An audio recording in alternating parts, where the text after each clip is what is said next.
তোমরা অনেকে অনেক ধরনের সুজির হালুয়া খেয়েছো, এরকম সুজির হালুয়া কে কে খেয়েছো অবশ্যই কমেন্ট করে বলবে। আমের দিন এসেছে, আম দিয়ে কিছু না করলে কি করে হয় বলো। তাই একটা ছুরি বের করলাম, আমগুলো কুচকুচ কুচকুচ করে পাকা আমগুলো কেটে নিলাম। দেখো কি দারুণ লাগছে।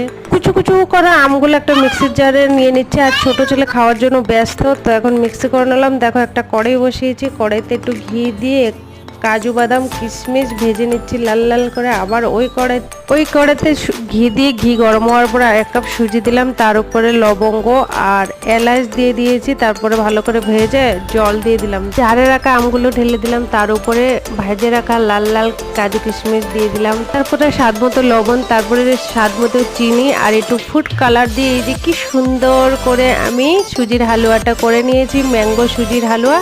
তো দেখো এবার সুজিগুলো আমি ঢেলে নিয়েছি, আর দেখো সুন্দর লাগার জন্য আবারও একটা পাকা আম কেটে কুচকুচ করে দেখো ডিজাইন করে নিয়েছি। কি দারুণ লাগছে, কে কে খেয়েছো অবশ্যই কমেন্ট করো।